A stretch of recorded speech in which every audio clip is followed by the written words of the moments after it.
Do you still have a VCR hanging around your house? I did, and I did something with it.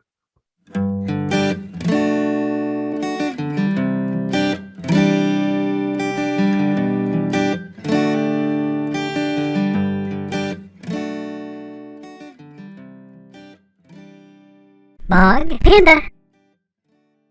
Hi, everybody. This is Kelly at KELLYTHO on Twitter and Instagram, and welcome to Bog Panda. I am Dr. Mike at Official Pagan on everything. I just got it flipped. Sorry, dude. I have to introduce myself. I was supposed to say the Bog Panda thing first. I kind of forgot, but I sold it hard.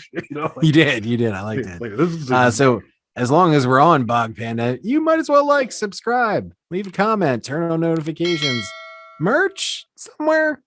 Maybe, get on it. Probably, hopefully. Funny t-shirts, completely nice, acceptable.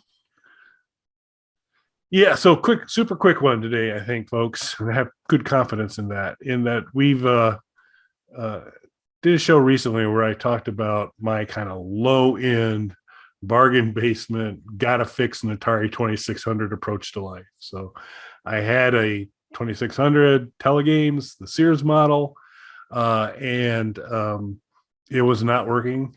So I was able to, through things of checking the power supply and the switches and doing a few other things and the cabling to kind of get it connected, I actually was able to resurrect it and got it working again.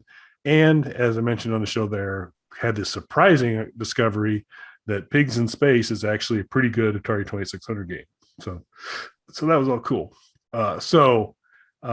Sitting down where I've got my projector, where all the other gaming systems go through, play it up on the big screen. The output for the Atari is basically, once you've had the converter, a coax type of thing that you can do. It's got an F cable. You can get a nice little adapter for it, and you can go into your coax port on an old school TV that still has a coax plug, and you can display it. But my projector, sadly, while it does have all the AV jacks and HDMI, a couple HDMI ports and USB and all that good stuff, it did not have coax. So I had everything running through there except my 2600. And so this big Eisenhower era TV sitting in the corner, which seemed appropriate, I guess, to play Atari games on. And so I had it hooked up to that, but it was really kind of awkward because the whole room's set up to take advantage of the big screen, and this was not great. So I started doing some research and saw I could buy an adapter to convert the coax output of the 2600 into AV outputs, the three red, white, and yellow plugs, RCA plugs to go in. And then I could buy another converter to take those three and convert those to HDMI, all of which is taking up some energy and time and lag, and all that's kind of starting to happen as you go through these multiple iterations to get to the analog signal completely digital. But it would have set me back over $100 if I was going to basically buy converters, plus the necessity to power at least one, if not both of those as well. So I got more plugs, and then digging around a little bit more, came across a nice YouTube video that said, or if you've got an old VCR sitting around your house, plug that coax into the back of the VCR. It's got audio out jacks on the back, and I just run it up to my AV jacks, rather. I ran it up to the AV jacks in the monitor. So I've got a switching box for that. So got the Nintendo 64 going into it, the PlayStation 2 going into it that way, and now the Atari 2600.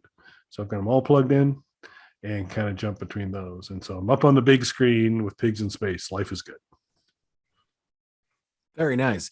That's really impressive because when we were talking about it, I remember thinking at the time, is there any way to kind of daisy chain adapters together so that you could get that to HDMI or to something where you could use that on your projector? That's a really cool workaround using the VCR.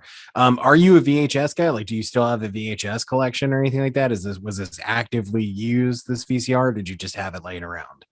So I had it because there are tons of family videos shot on about every format possible.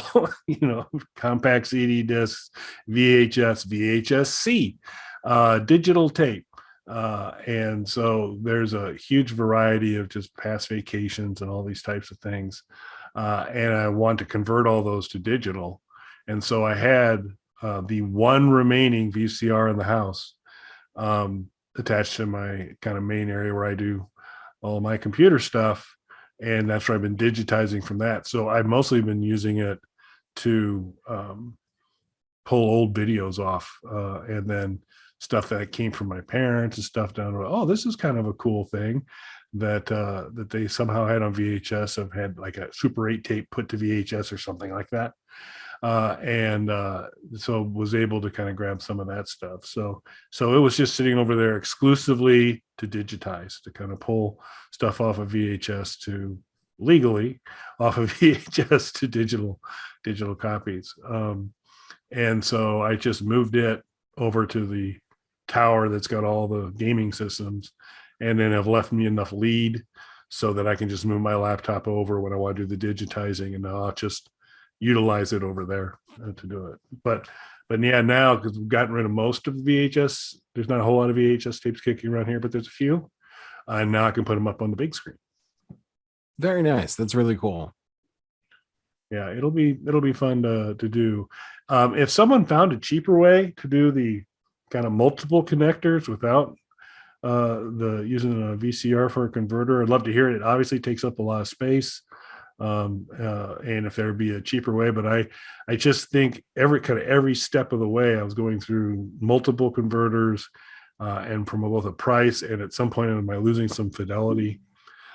This seemed like a really quick and easy way to work, and it worked like a champ. Yeah, I hadn't even thought of what the lag issues with that might be. So that was interesting you brought that up.